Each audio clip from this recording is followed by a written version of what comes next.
Welcome to this video on how to follow a customer-first approach. Putting customers first in all transactions is important in order to offer a good service and help retain their business.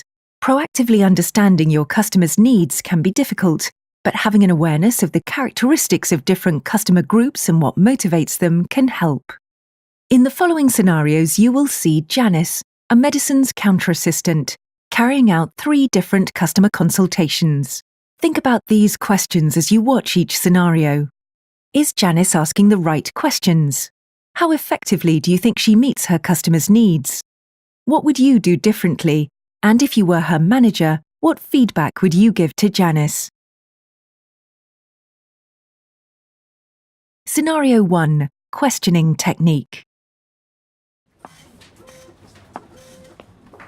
Hi, I'd like some Feminax, please. The Ultra or Express? Those ones, the Ultra. OK, I need to go through my WAM questions. Is this for you? Yes. What are your symptoms? I've got period pains. Isn't it obvious? How long have you had them? Since my period started. Why? Sorry, just checking the product is right for you.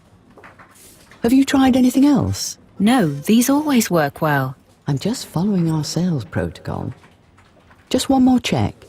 Are you taking any other medication, or have you had any stomach ulcers before? No.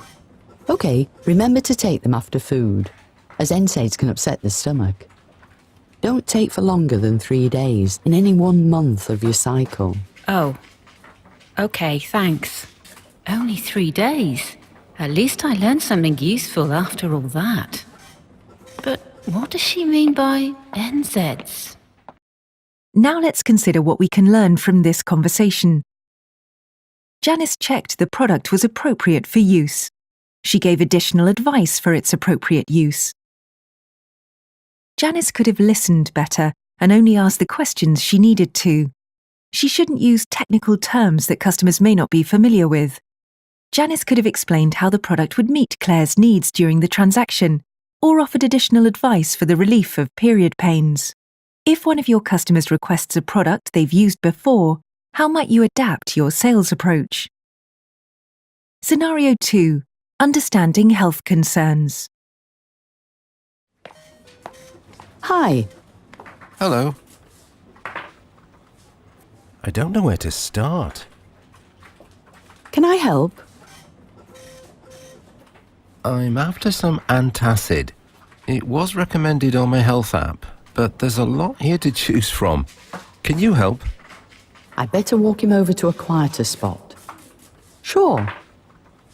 I know you did some research on your app, but can you tell me more about your symptoms? I've started dieting, eating more fruit and trying to be more healthy. But recently I've been feeling bloated and have a bit of pain here.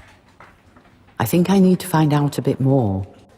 Let's consider what we can learn from this conversation. Janice greeted Jed as he entered the store. Janice guided Jed to a quieter spot to discuss his concerns. This will encourage him to open up about what's troubling him. Janice is making sure she understands Jed's needs fully before discussing product options. Additional advice on the types of food that can cause indigestion may help Jed. If he is referred to the pharmacist, this needs to be done in a way that's reassuring to him. It may be worth checking the kind of health app he's using and referring him to other useful sites for health information. Consider how you would continue this conversation and the key questions you could ask. What symptoms would alert you to refer? Scenario 3. Request for a branded product.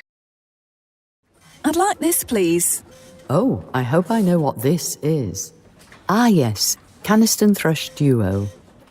I remember the generic capsules are cheaper. We have this one which is cheaper. What's that? I just want what I know works. No, the Duo pack has the cream too. Don't you stock it? She knows what she wants. Yes, we do. This product is for customers over 16. Is that okay for you? Yes. Please read the leaflet before you use it. If you have any questions, let me know. or you are welcome to speak privately with our pharmacist. Thank you.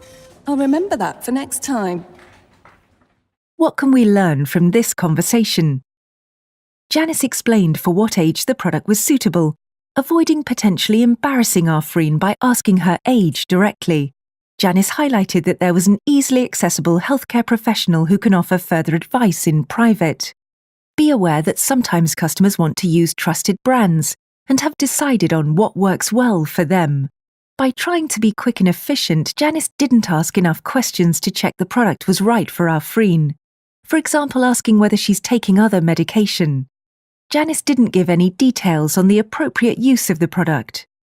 Janice should have covered information regarding ongoing or recurrent symptoms.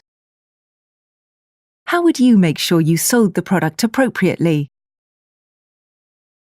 Summary and reflection. Meeting customers' needs and putting them first is key for business success. Offer a friendly welcome, making the customer feel welcome, valued, and important. Identify the needs of the customer through listening carefully and asking appropriate questions. Choose the right solution with the customer in mind. Support your recommendation by referring to suitable additional products if relevant. Explain the benefits in customer-appropriate language and give opportunities for questions. Transaction close. Remember to ask your customer if they found everything they came for and provide advice accordingly. Now you have completed this learning, consider these final points. Think about your pharmacy and any improvements that can be made to meet the needs of these customer types. Reflect on how you and the team can make good product recommendations and add value for customers. Observe and give feedback to your team about how they could use these steps. Thank you for learning with us.